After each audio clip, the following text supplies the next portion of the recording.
Well, look at that, folks. See, dead headlights? Go ahead, Brendan. All right. Are they on? Give me just a moment.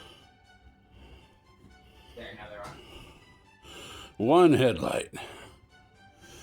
The dimmer switch is on the floor. Hit it once. Still just one headlight. So we're going to change out the bulbs and see if that cures our issue. If not, we may have to do some electrical hunting.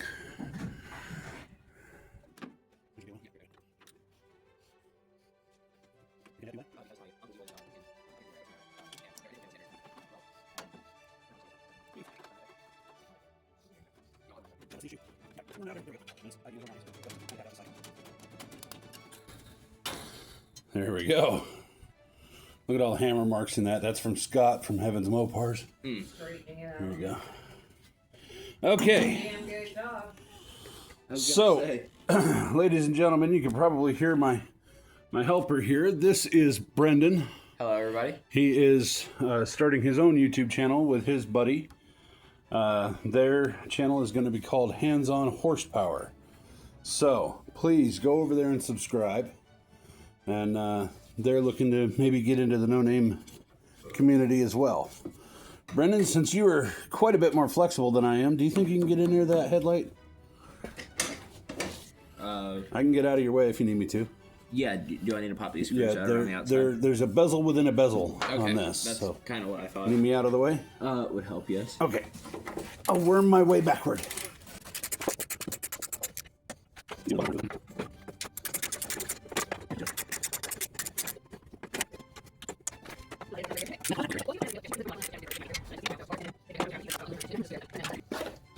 Suppressing fire.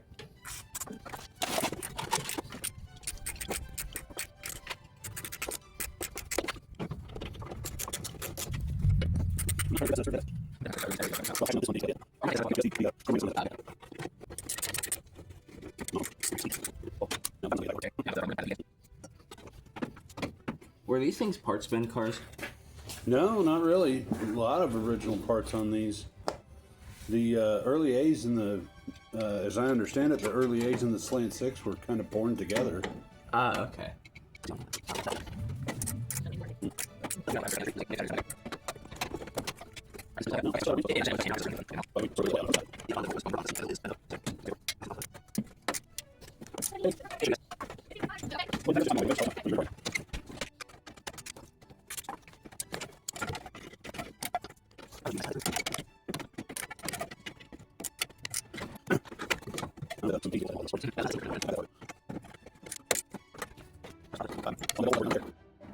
Brendan's going to run this side down to the bare bones, and we're going to check to see if this light is any good, or if the plug's good. We're going to switch this, and yeah, we're process of elimination here.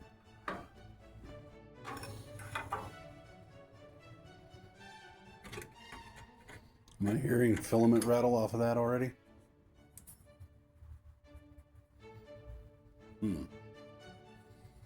Okay, well, let's plug this one in and see how she does. Right. This one looks black. Yeah. Yeah, I don't know, dude. This one may be smoked. Let's see about that one. I was gonna say I don't really see any filament in there though.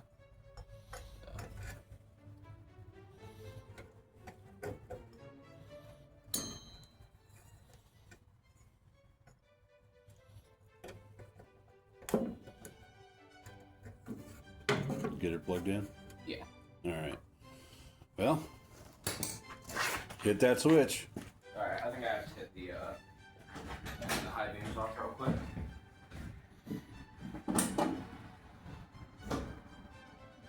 Anything? Nothing. Nothing on either one now.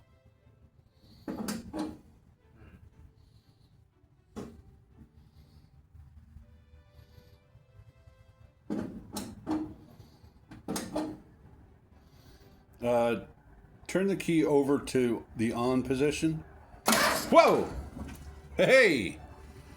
Let's just turn it to the on position, not the start. The more you know. Whew. There's a hole in this seat now. You got the headlight switch pulled out? Yeah. Hit the high beam? Huh. Well, that's a dilemma. Nothing? Nothing out of either. Yeah. We'll get back with you, folks. Alrighty, so where are we at now? Now the outside headlight on this side isn't working, the high beam. We know that that low beam is smoked. We know that that high beam is smoked. But this low beam actually looks like a good headlight. None of them are working now. So Johnny B is going to go grab the his little power probe and hit each of the wires and tell us whether or not we've got power. Here we go.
Well, here we are again, folks. Yeah. Johnny B's. We're putting the headlights in, or repairing whatever I screwed up. Sorry, Ray, with the headlights. And, yeah, so. And if you've noticed that scenery looks a little bit different, that's because this is a month later. My garage is still... I bought the house a year ago. We renovated it, and everything just kind of went out here. So don't look at my garage. Look at the car, damn it. So, yeah. John, I don't think they're worried about your garage, man. Half of these guys are just like you and me. Well, more like you than me, because I play with Hot Wheels, but... Yeah, so things look a little bit different. That's because they are.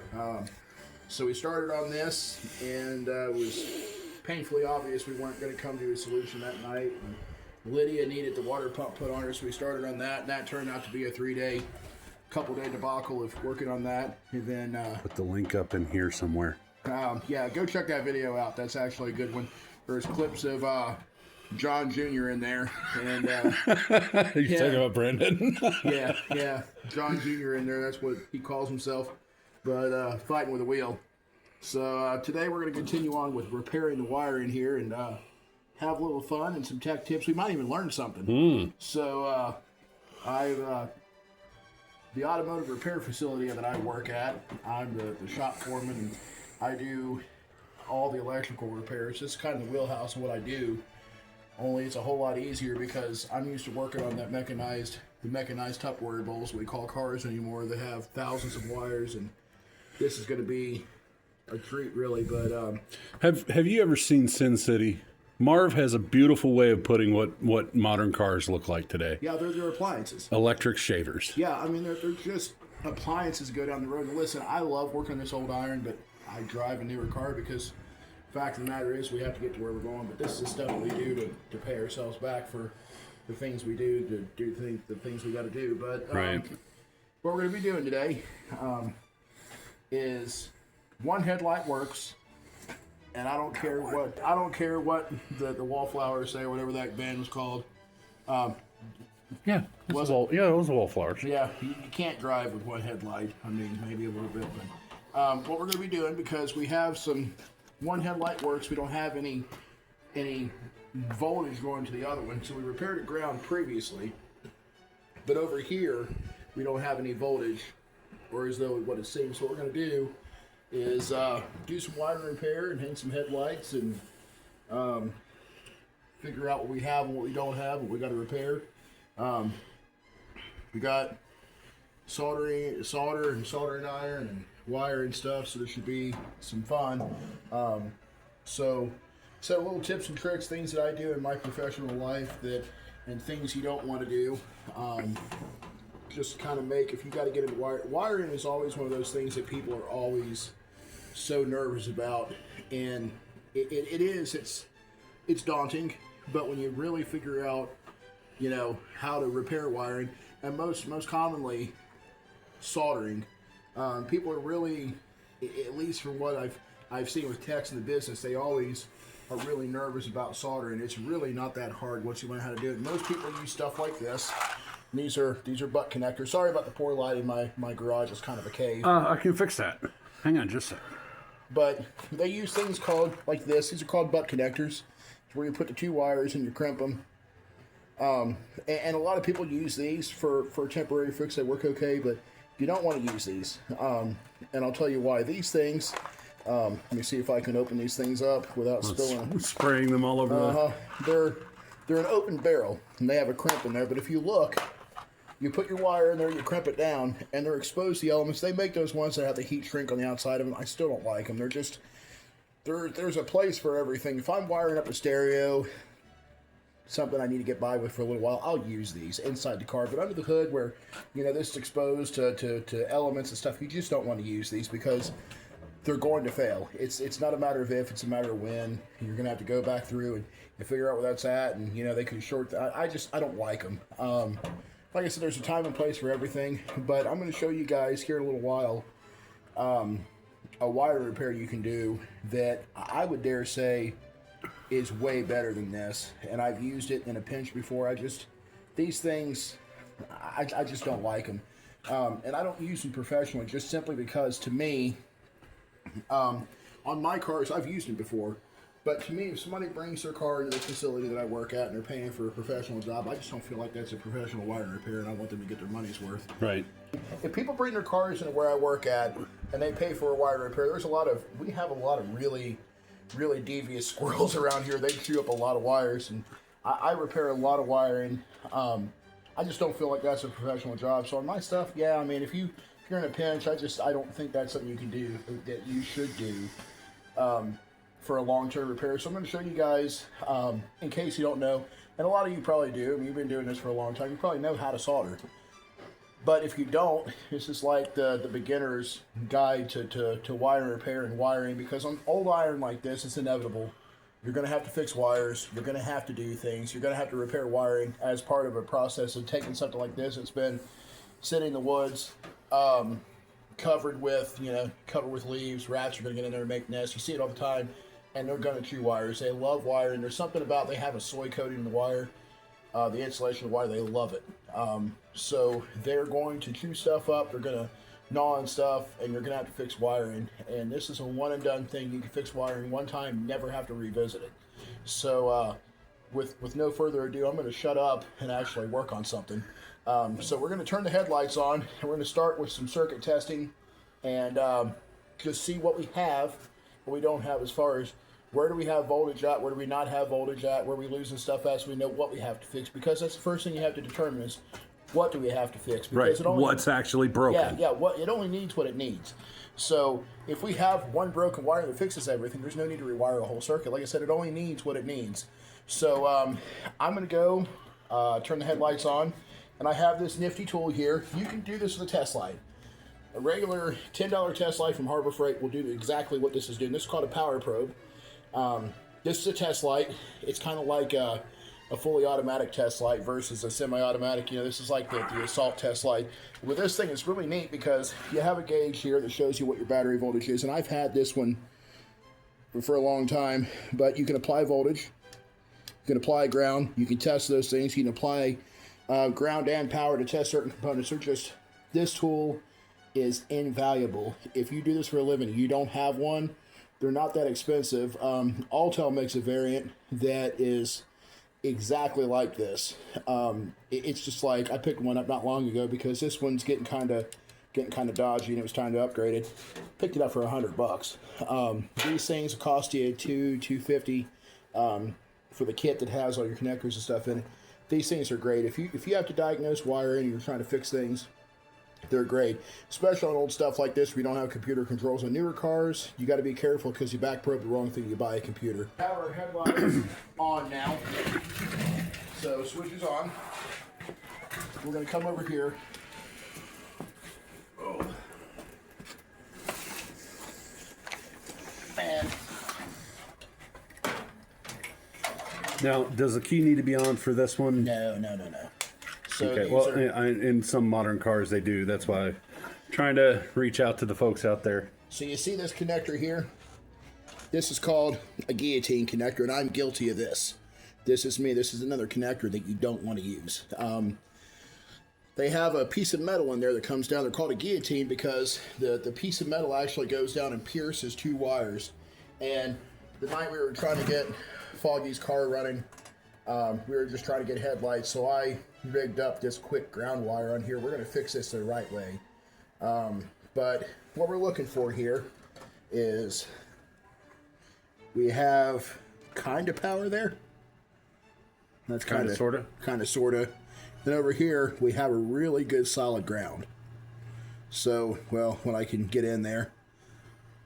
Here, not a whole lot of power going on. So it shows power here where, if you look, we have some numbers on here, but we don't have, if these lights aren't coming on, it's kind of like if the test light's not coming on when you put it on a circuit. Right here we have a good solid ground, so at the very least continuity. Then over here, nothing. So let me go over here. Now we got good power there.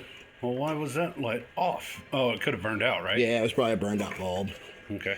And then over here, really good power.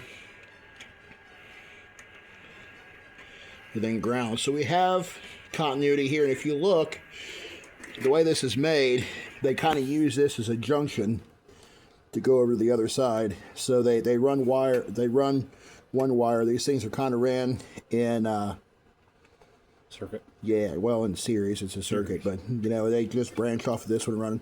Or is that parallel? I think it's parallel. I'm an automotive electrician, but I can't remember Ohm's law. So, I didn't even know Ohm's law existed. oh yeah. So you're doing better than me. Okay, so this side should be okay. That's what the layman would say. Is this side's okay?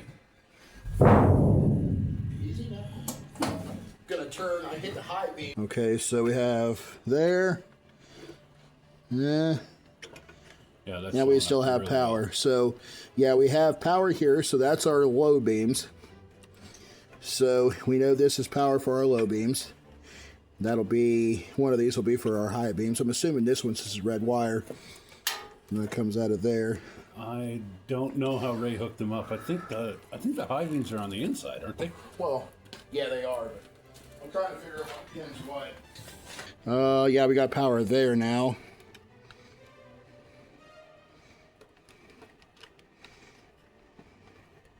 Yeah. So you have a, I'm going to grab a headlight out of here and we'll test that.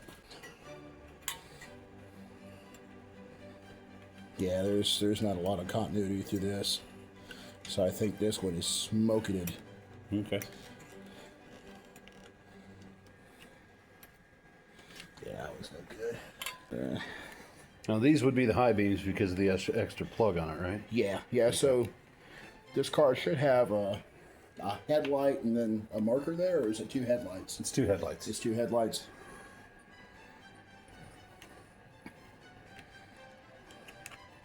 Oh yeah, so make sure we don't arc that out. We put a power to it. So, boom, we got one there. Wow, that looks dim as hell. Well, that's your low beam. Okay. That's your high beam. Oh. So this is a known good headlight here. Or it was. You just burn it out. There's a possibility. Hi. This is Vic from the future. John did, indeed, burn it out. So this bulb is no good. You think that bulb smoked, huh? I think so. Okay, so are we worried that it's getting too much juice and that's what happened to the other ones? It's probably just bulbs that have sat around for a while. And when these things sit around for a while, they leak gas out and you apply power. So Do you want to try that one? that's a high beam. That one looks smoked too. When you see that black chart on the inside of them, they're done for. Well, uh-oh. So we decided to plug in one of the wrong light bulbs to see if, maybe it was actually the bulb that was going out. And Well, on that side, it definitely is. I don't know. We'll find out on the other one. yeah, oddly enough, it did actually burn out. So Well, like I said, those steel beam headlights don't last real long. it's in there, I promise. Yeah, we got them both. There's low beam, high beam, low beam, high beam.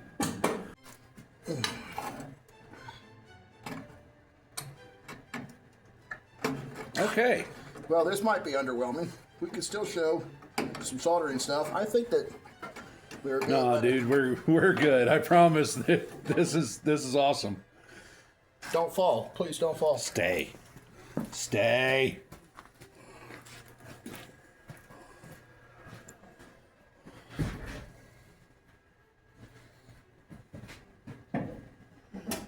High beam, low beam. What do you know? Okay, so the high beam and low beam are good on the outside. So we don't have to do any wiring work. Well, what about the inside lights? How are we? Power. So we'll check that side over there. Right. They have whichever side is the quote unquote master side is already automatically feeding the other side, so we know that the inside has power. We'll have to get a bulb for that other side, but we'll just confirm it. I mean, we can confirm it now. How? I'll put a power probe on there. I did somewhere around here have right here. So what are we looking for right now? Just a light. Yeah, we're good. We got it. So if anything, we'll fix that ground the right way because I'm ashamed of that. Okay. I really don't like that at all. I just don't like doing repairs like that, even on buddies' cars. I just don't. All right. I don't like it. But yeah, I mean, if we get some good bulbs, we're off the races.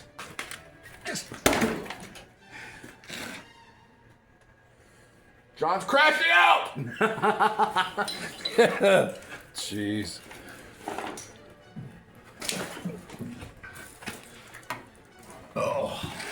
So, Actually, I could probably set this up on the adjustment here and hold it.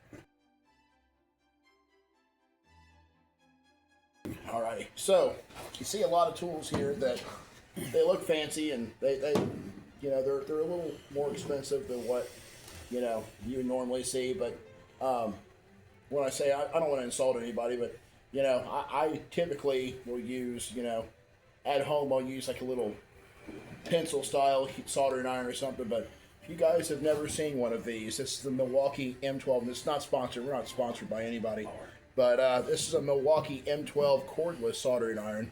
If you guys do wiring repair, get these, man. They are awesome. I love it because I don't have to fight with cables and stuff, because that stuff legitimately just makes me mad. But these things are awesome. So we have that heating up hot enough that is almost certainly going to fall upon me and give me 3rd-degree burns, but that's okay. So we're going to take our wire, okay, and we're going to strip off more than what we think we need. So strip that back,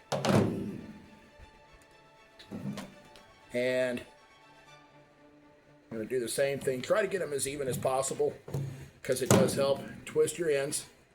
This is important down the way. This is where you stop. You don't do what John does every now and again and forget to put your heat shrink tube on, because that's going to make you real mad. It's almost as bad as when you flare a brake line. It's just like a perfect flare, and you realize you don't put the fitting on. and you got to start over. I was just thinking that same thing. Yeah, so you're going to twist both your wires. Okay, you're going to make a hook on either end. And I think this is called a lineman splice. Okay, you're going to make your hook on either end. Hook these two ends together, right? Now, when you're twisting these things together, make sure you don't have any frayed wires going on. Now, if you're out somewhere and say your headlights quit working, or, you know, something vital, windshield wipers or something, you have to fix it to get home. So this is what it should look like. So it's kind of bigger in the middle because that's where those two wires are hooked together, right? And you see guys, they'll take their wire, and I don't have any extra over here, but they'll like twist them together and, you know, right at the top. And that's, you know, that's fine. You can do that. But when you do this, if you're out on the side of the road, this is a very secure repair. If you're broke down the side of the road, alternator quits charging, you're trying to get the car to start, headlights go away, and this is all you have, this is a very secure repair. This, some electrical tape, is by far and away better than the butt connectors we discussed earlier. This is a very, I mean, I'm pulling on that hard. It's not coming apart. You can stop here. I was actually, like I said, we used to run Jeeps in the woods all the time. We're out in the middle of nowhere.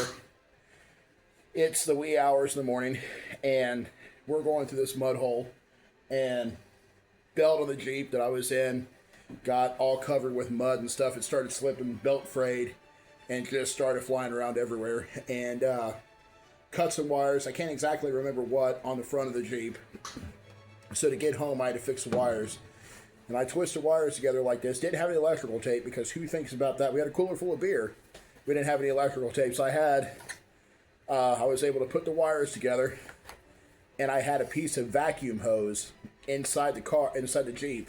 Didn't have any electrical hose, but I had vacuum hose, or any electrical tape, but I had vacuum hose, and I slid a piece of vacuum hose over that and zip tied it, and I actually forgot about it for several weeks, and it was still just fine. So when you get started doing this wiring repair, you always want to put a little dab of solder on the tip of that soldering iron. It helps the heat transfer. If you don't do this, it really takes a long time for that wire to heat up, and that helps it kind of soak in there. Okay, you set your wire on there. If I seem a little shaky, I'm sorry. It is very cold in here. Would you like me to hold the wire? Yeah, if you could, yeah. Okay. So, to start over, this is called tinning the tip. Put just a little bit of solder on the end of that. Okay, we're going to hold that on the wire. And you don't want to, like, put the solder on the soldering iron. You want to heat the wire up.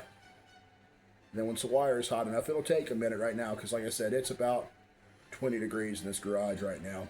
If I have a heater out here, but if I run it, you're not going to be able to hear me. So, and I know you want to hear my pretty man voice, so we'll keep the heater off. We just hold it here. You have a little bit of solder on there. When you see that solder start to flow a little bit, You're sort of letting the hot wire do the work for you. yeah, that's exactly what you want to do, because you want it's almost like when you sweat pipes together, you flux them. This has the flux on the inside of that. It's rosin core solder. But you don't want to heat the pipes up. You don't want to heat the solder up on the pipe. You want the pipe to get hot enough that essentially you're not melting this into the soldering iron. You're melting this into the wire, because you want the wire to get hot enough that it soaks the solder up into it.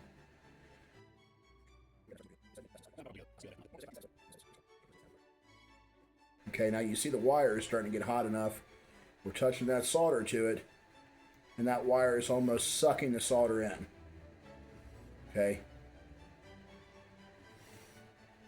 You want to make sure you get the whole splice covered with the solder, so that way you don't have anything that's going to come loose. And it's, like I said, the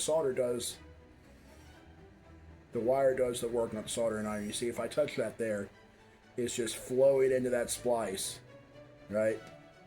And you want to make sure that, like I said, you don't want to have any wires that are, any spare wires or any dinguses from your solder kind of hanging down, any boogers or anything, because when you put your heat shrink over there, over top of that splice, and you heat it up, that solder, if you put heat shrink over top of this, that's a very, very sealed repair. It's going to be sealed from the elements. That, a little bit of electric tape on the outside of that just to keep it from chafing in that, and you're good. I mean, this is a, grab it into that and pull. That's not going anywhere. You don't have to worry Holy about crap. Yeah, it's a very. Can we try to get it apart? You're going to break the wire before you get that to come apart. So, jeez, this is a permanent repair. Butt connectors, guillotine connectors, those are not a permanent repair. This, and I wanted to show you here and not on that ground wire I had to fix because when I get my man hands in there, you're not going to be able to see what I'm doing. But this is a very smooth repair. You don't want, like I said, you don't want any like dingle balls or anything hanging off of this because dingle balls, yeah, they're kind of like jingle bells, but you know. Oh, jeez. But if you look on the back side, we applied the solder from the top. If you roll this over, that solder went all the way through that splice. And it's Looks good. like it might have made it just a hair down beyond the plastic. And it does. It's almost like when you sweat pipes. You put your flux on there, you put them together, you heat the pipes up. Drags it out. Yeah, it kind of like pulls the solder in. That rosin will help that track through there. This, if you're working on your car, you're repairing the wiring. And you know what? I'm not knocking guys. I don't want you to be thinking, oh, Mr. Professional Mechanic here, and that's some days that's a generous statement. But I don't want you to think that I'm knocking you guys. If that's what you know, that's fine. We all have to start somewhere. There was a time that I butt connected everything. But this, if you're working on something and you do this kind of repair, you're never going to have to revisit it. This is going to be good forever. Unless rats chewed or something, and then, BB gun comes into play. Yeah, you get to play with it again. A butt connector, you're going to have to revisit that. You're going to be frustrated by it. I've even seen some things where, of course, these are on these newer electric shaver cars, but you butt connect something and you have problems in the circuit because it builds up too much resistance because that barrel inside of there, they're just not a good repair. This is forever. And it's easy. If you saw that, if I can do it, listen, I'm an idiot. I am a stupid person. But if I can do it, you guys can do this. You can do stuff like this. Wiring's not that hard. It's especially on something like this, like on Stone Soup, where it's power, it's ground, that's all you have to have. And if you think about the wire, kind of like a plumbing system, right? So this battery here, you can't see the battery that I'm pointed at. Well, I'll move it. So this battery here. This battery, that's the tank. That's the tank that holds the electricity in it. This is your pressure side. It comes out of the positive side, and it always wants to return back to ground. And if you think about that, and you look at a wiring diagram, you look at it like pipes, and the switches are like valves and stuff. It's really, that's how I was taught, and that's how my ADD brain was able to wrap around. I was able to get that soak in. It's really easy, and wiring it's intimidating. I will tell you that wiring, electrical stuff, it's intimidating, but you can do it. I got faith in you. You can do this. You can do it. You can do it. I'm going to put a picture of Adam Sandler right there. Yeah. So, you guys can do this, and you're going to have a repair that's going to last forever.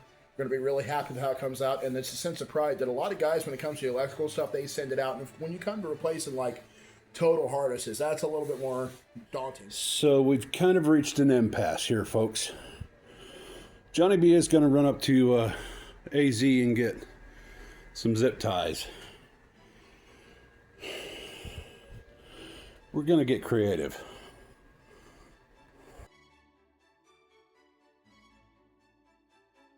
Welcome back to Backed Into a Corner Garage, ladies and gentlemen. Yeah, this particular segment of the program is called Getting It Done at all costs. So we went to the homie zone, we'll say. That orange and white box store. For the headlights of this, just a regular sealed beam headlight like this, $25 a piece. And they only have one in stock, so we'd have to drive all the way around town. Amazon, $7. So, and guess who's ordering headlights tomorrow? So, Vic and Foggy have to get home. I've got to go to work. I've got to be up at 5:30 in the morning. So, we're going to get this done. We're going to call this a pole barn garage style. Yeah, Dalton, be proud. Yeah, he would. I mean, short of self-tappers, we're not using self-tappers, but, I think you'd be kind of proud of a guy knocking a hole in something and running a zip tie through it. So right, maybe I'll tag him in there. Yeah, so we're I don't mean to, Dalton, I love you, man. I'm not trying to steal your trade secrets. I'm not trying to, take your light away. Just, you're still better than we are at this, but we just got to get him home, and man, inflation. So I won't get on my rant about that. But we're going to drill some holes. We have some nice long zip ties here. There you go. A little further to your out. There you go. Right there. Nice long zip ties here. They're good to 185 degrees, and it's 20 outside, so they're going to have a nice cooling effect on their way home. And for what time they have to make this last, it'll be fine. Is it right? No. But the definition of right is it didn't have headlights before, and it does now, so we're still accomplished. What does Red Green say? That women don't find you handsome, they should at least find you handy. No, it was something. That one's a good one, but no, it's something else. If it works, it ain't dumb, or something like that. Yeah. I mean, if it works, it ain't dumb. So this is a handyman's other secret weapon. You know, it zip ties, and you know, I've done sketchier stuff to get home. So we're gonna pull the car towards the grill.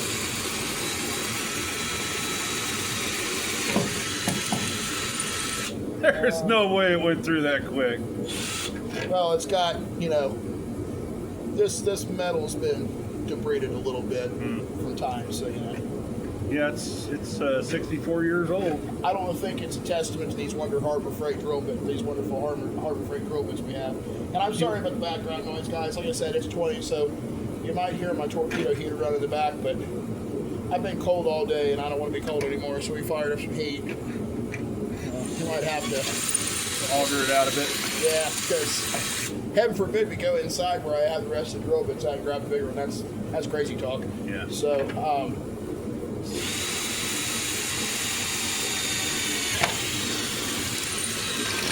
there we go. Yeah.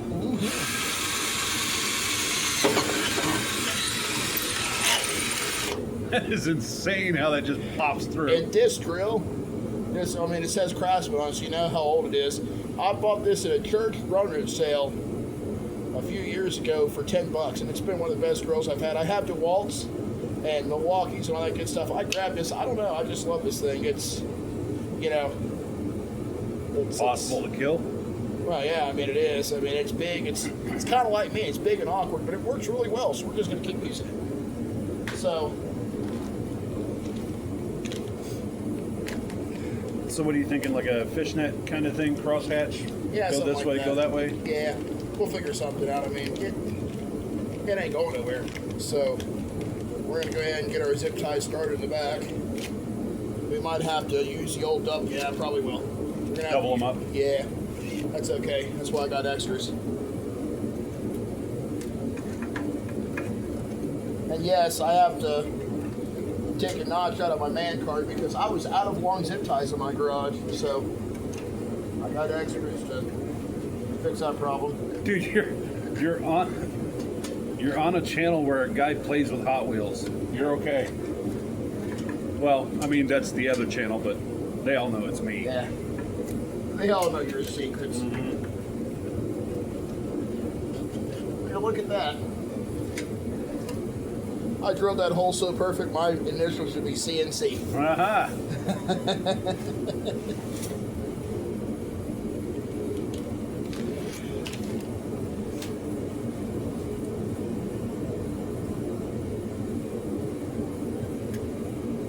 Oh, another funny button story. We were out in the woods one time, and I had this Cherokee that I bought the tires.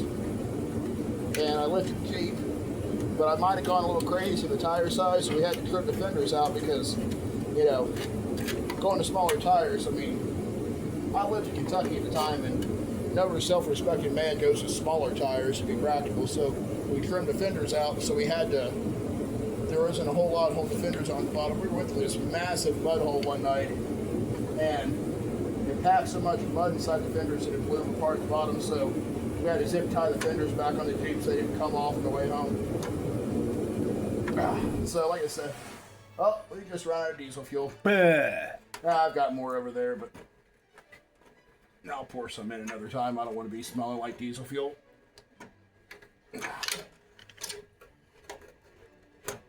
That connector ain't no joke.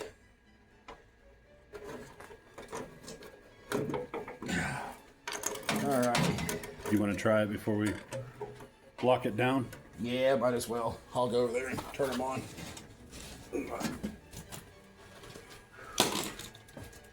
I'm knocking everything over tonight. You're all right, man. You're tired. I am. Headlights.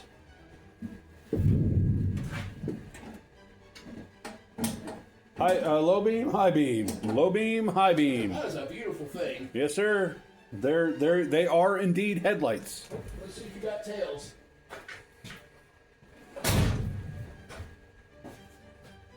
Yes, you do. Hot dog. Now, if I can get the driver or passenger side turn signal working again, Patrick from Mostly Old Parts and Rust might be happy.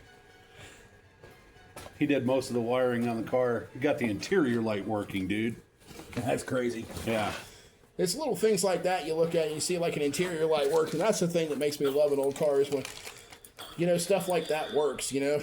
It's like when a horn blows, I don't know, it just, that kind of sells me on it. Well, oh goodness. I can't say his name, but the Junkyard Necromancer actually put that Auga on here. Oh, yeah? Yeah. It's not working right now, but I think it's just a blown fuse. I'm going to do this a little bit different this time on this one. I'm going to start down here and run it down to the bottom. Not that it makes it any stronger, it just makes it a little easier to get started. And I really hope you guys are laughing at us right now. Well, us? You're doing all the work. I'm just sitting here watching. They're laughing at you. Work's a generous statement. The professional part of me says, you can't do that, man. That's terrible. And the part of me that's just enjoying working in my garage with my buddy's like, it'll be fine. Let her buck. The southeastern Missouri guy in you. Hey, we all have a little bit of that guy in us, you know, that just wants to run a self-tapper into it. you know, we just want to enjoy our cars because, you know, here's the thing, guys. And you hear guys on YouTube say it forever. Is this perfect? No, but you know what he can do? He can drive his car home tonight. He can enjoy his car. If you wait around for it to be perfect, it'll never get done. My Mustang, Goose, he put that car together. Is there a Bondo in it? Yep. There's some janky stuff going on? Absolutely. But you know what? I couldn't see that when I was inside the car smiling, driving it down the road. Get your car, don't make it perfect, just make it, you know, it's like the guys on Roadkill used to say, don't get it right, just get it running, go out and enjoy your car, because if you do little stuff like this and you're able to drive your car, or, you know, even just hear it run, you're going to be so much more motivated to actually work on it and get it on the road. If you wait for it to be perfect, yeah, you can get everything perfect on it, you can make those perfect builds, you know, but my Mustang, not long after I put it together, about 6 months after I put it together, some idiot in the Home Depot parking lot, my wife drove it to the Home Depot to get furnace filters, and as she was coming out, some guy's on his cell phone and just smashing the back end of it and destroyed a quarter panel that me and my daughter worked. We spent a lot of hours this quarter panel getting it straight. And I'll tell you what, you got to put back together. It's multicolored. This summer we're going to do some paint work on it. Both of my sons are collision repair techs. My oldest son actually painted the car the first time, and my middle son, I've kind of passed the torch on to him to finish the car up, and you know, it's kind of his project now. So because you know, like I said, I had my fun with it, and it was time to move on. I got it from a real good friend of mine, and we were in the 6th grade. It was his car, and his dad was, he actually owned a body shop, and it was slated to be his first car. And it, you know, they kept getting paying jobs that came in, the car got pushed off. He bought a truck for his first car. So the car just kind of sat there, and I had the opportunity to buy it, and my oldest son painted it the first time, and, you know, me and my best friend and his dad and my family, we all kind of built it together. And then, you know, my best friend, he passed away. When I say best friend, I mean me and Vic are good buddies, and he's probably my best friend. But You know, my friend Cameron, we knew each other since the first grade. I mean, we had a lot of history, but Yeah, you can't replace that. I can be your best friend, but well, ultimately, my wife's my best friend, and you guys can say that's cringy all you want to, and I'm not trying to get any brownie points, but you know, I struck gold when I married my wife, but you know, when Cameron passed away, the car just wasn't the same. You know, it was one of those things that the fun of building that car with him is that he could kind of finish out a childhood goal that he had, you know, vicariously through us, and he could still see the car on the road. And he, you know, when his dad passed away, it was kind of like, okay, it was a bittersweet thing, and I almost hated looking at it. But now that they're both gone, I kind of lost the drive to finish it up, and it really needs a quarter panel hung on it from where it was hit. We kind of hammered it out and spread some mud on it, and there's actually a video, I think on the Functional Histories channel, or Diecast Dream Customs now, where we took it, we had it inspected and put it back on the road. And it's one of those things that I didn't want it out of the family, but it was just time for me to move on, so he's going to finish it up. But that whole spiel, sorry, ADD brain, I kind of go off on these tangents, but after that car got hit, I almost enjoyed it more because I wasn't worried about scratching the paint because, you know, that seal had already been broken for me.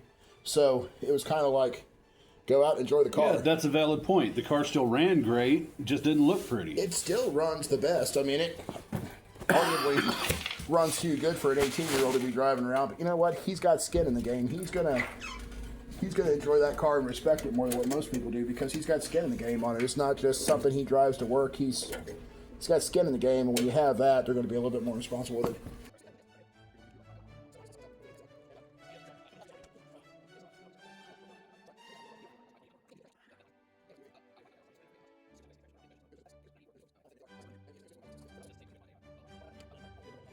Oh no, hey, look at that. Boy, you're going to be, one headlight's going to be hunting squirrels, the other one's going to be looking at the ditch, but you'll... She's in there sturdy enough to be able to set a land speed record, though. Boy. Hey, walk around there and turn that headlight switch on, make sure that works. Yeah, we don't want to be backing out and turn the headlights on and it doesn't work. Son. Oh yeah. Look at that.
Let's show her something.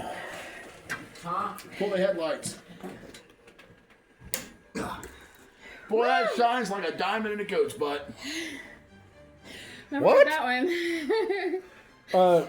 Hit those headlights one more time so I can check the turn signals, please. To the right. Key's probably got to be on. Oh, that is, sorry. Well, the running lights came on when he did that. Well, there's the driver's side. That's the driver's side. Go ahead with the passenger. Nothing? Nothing. I'm hearing a click, but I'm not seeing a clack. Is it click, click, clicking, or is it just one click? So it's reciprocating. Okay. So it's bad bulb. Yeah, more likely. All right. Brendan, would you mind please checking the rear turn signals? Just yeah. Just leave one on and... Yep, got passenger. Background. Okay. Okay, Probably thank you. bad bulb or a bad socket or something like Yeah. that. Bad bulb. Okay, well, this is not how I wanted to end this video, but of course I don't want to spend $100 on basic bottom dollar headlights either, so Well, we're going to get home. she ain't gonna win no beauty contest. Well, But she wasn't going to anyway.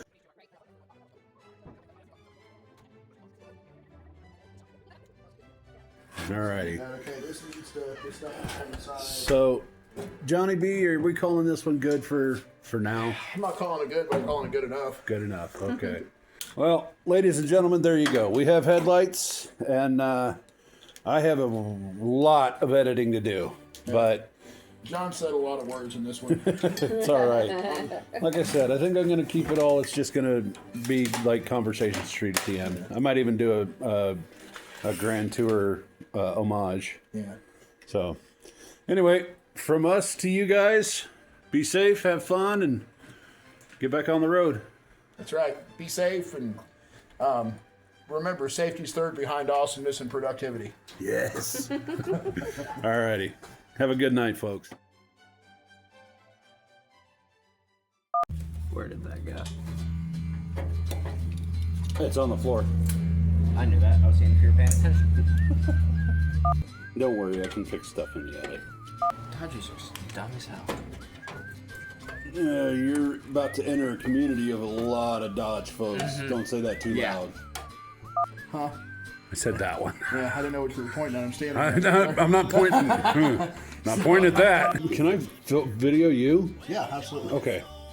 All right. Well, that'll probably go in the outtakes. Anyway. Bro, laugh at the fat man trying to get out of the camping chair. Oh, sorry. Get my big thumb out of the way. John tried to stab me with that. I'm showing John's junk. Look at all of his junk. I dropped that power probe again. There's no way that thing's making it. Are you serious? Or that heat shrink, it's hot, it gets thin. I knew it was gonna happen. Boy, this is awkward.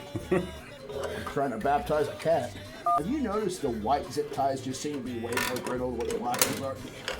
Case in point, when I used to say I had a ton of family coming over, it usually meant like 2 or 3 people. So, my brain has thoughts like if you tear the wings off a fly, would it become a walk? Because a fly is called a fly because it flies, so if it didn't fly, what would it be called? And cut!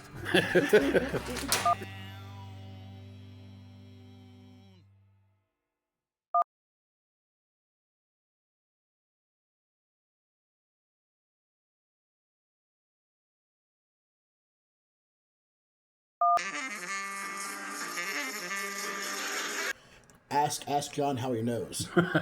I was a young tech once, and What did you fry? well, the first electronics class that I ever went to when I was, young in my career, the instructor walked in, and he didn't introduce himself. He said, "Every car in the electrical system." That's unfortunate. But it has smoke inside. Every switch, every resistor, capacitor, every wire, every component has smoke inside of it.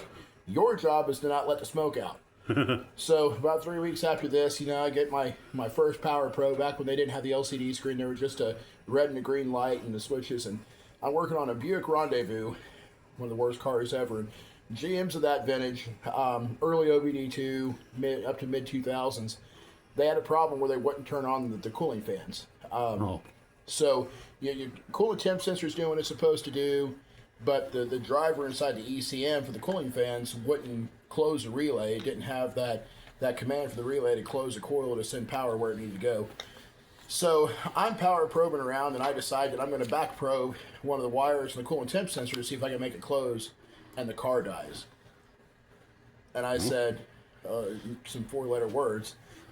Basically, I back probed the wrong circuit on the ECM, and I let the smoke out of it. So you got to be careful on computer-controlled cars. You got to be really careful what you use this on. On stuff like this, you're going to blow a fuse, smoke a wire. There's not a whole lot going on here as far as electronics. You're not going to hurt a whole lot. So these are great things. If you got to get into wiring, if you want to learn how wiring works, these things are a great place to start because there's a plethora of things that you can learn on these.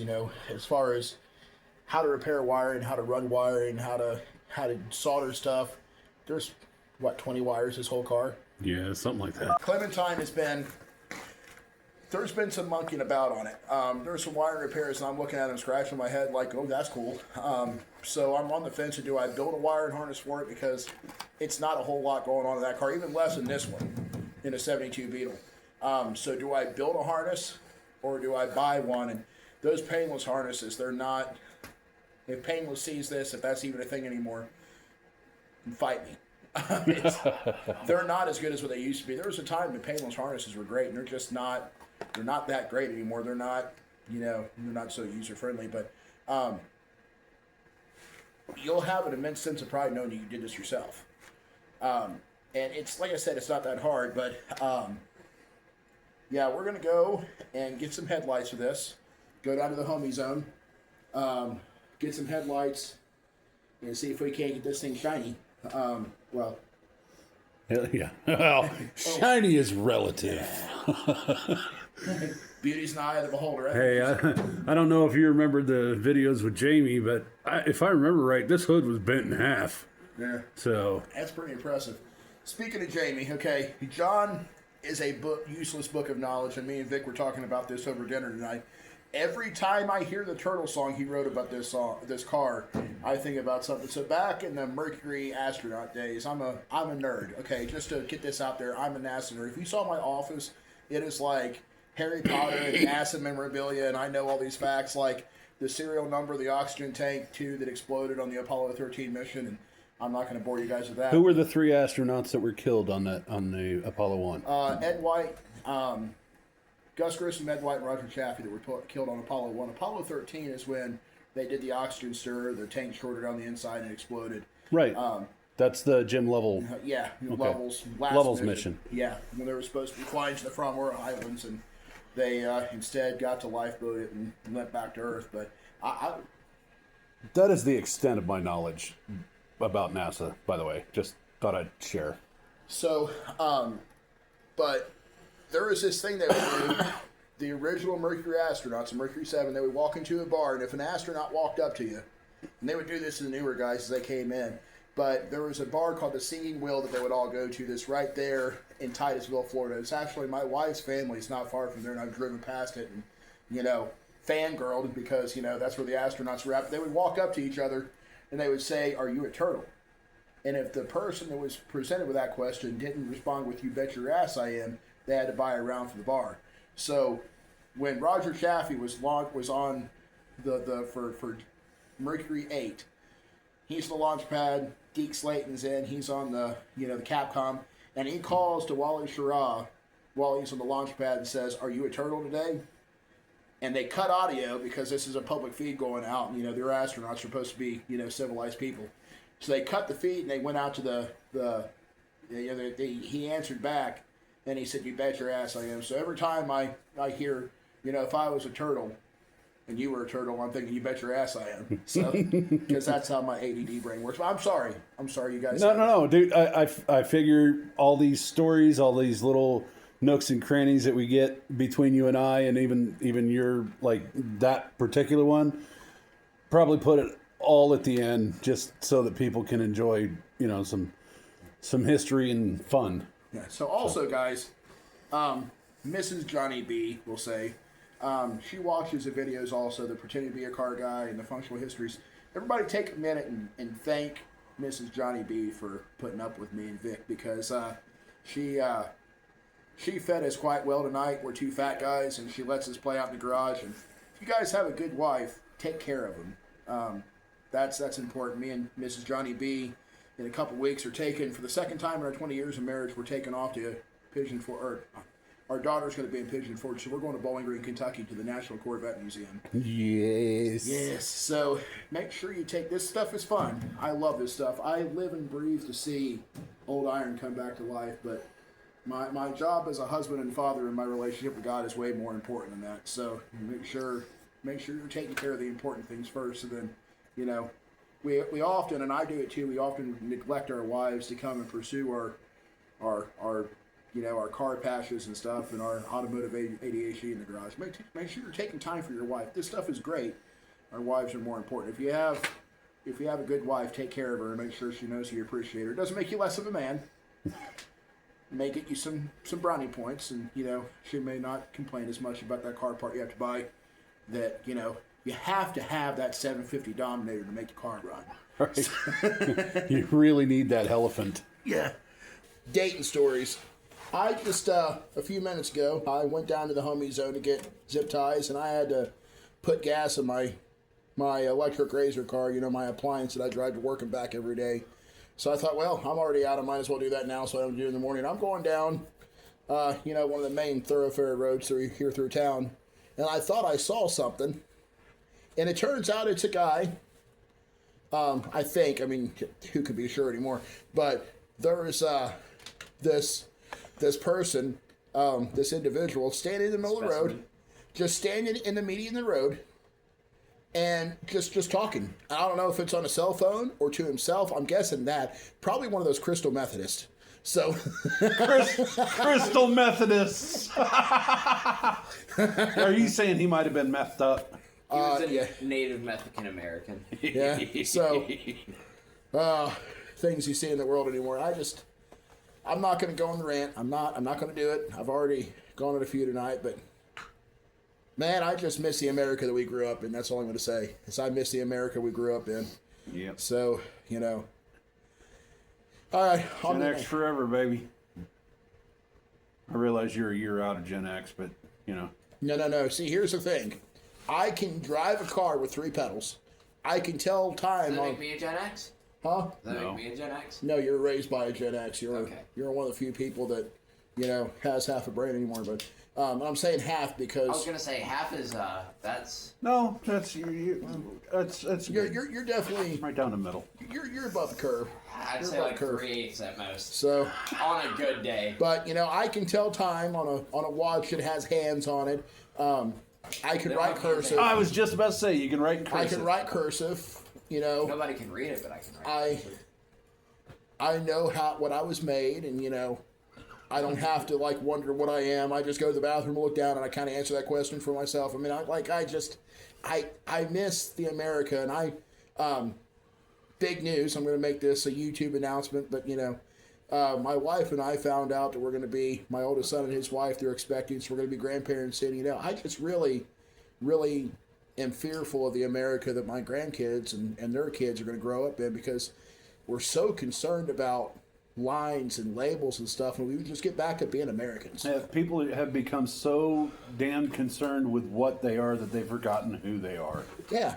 I mean, just don't worry about what color people are and how they vote and all that good stuff. Just don't be this or that group. Just be Americans and take care of one another. Yeah. So Like this. like this. Doing a headlight for Now, your buddy. I don't know if I'm doing you a whole lot of favors there, but So, if you don't mind me asking, what was the point of the thousands of zip ties? Doesn't it Well- have mounting screws? well, see, here's the deal. Okay, as I told to our fine folks on YouTube here, this headlight, one of these, well, the one that's smaller than this, right, that fits in the car, one of these, just one, $25 at AutoZone. $25, yes. Basic sealed beam headlight. That That is is like walking in there is non-consensual, if you know what I mean. That is highway robbery. $7 on Amazon, $7 a piece. So we're zip tying them in. They're going to order them on Amazon because that, and they only had one. So I would have had to drive all over town to get headlights in this car, or zip tie them in, let it rock, and order them off as the Scamazon. And there'll be a part 2. There'll be a part 2 to this. Where we actually fix this the right way. What do you mean? That looks right to me. You heard that, ladies and gentlemen. I am bringing her back over to get it done correctly. So, I don't know what you guys are saying. This is completely on par for this car. Like, it just matches No, the it's aesthetic. not. It matches the aesthetic. No, come on. Scott pounded these dents out like a beast for hours, man. You got to watch that video, by the way. This grill, it looked like she was chewing on rocks. Really? I mean, it was bad. And Scott pounded that grill back out. listen, man. I'm gonna say it. Cars like this are immortal. You can fix this. These newer cars, they don't. I mean, like it's a shame some of these cars that like it's almost like they're engineered to fail. Like the new EcoTech 2.2 liters that just they recycle oil out of the tailpipe at a rapid rate, and just some of these failures I see, the CVT transmissions and the gasoline direct injection and stuff that it's one of those things that you can't really blame the automakers because even though I can, because when they're told you have to get this emissions and this fuel economy and you have to do it by this time, they have to start making decisions, and ultimately we the end users pay the price for that. But it is just a shame that cars just don't last. I mean, and listen, this car's got cool lines. I mean, this is a nice looking car. I mean, like in 20 years, what's a kid going to open up a barn and be excited about finding? I mean, like a Prius?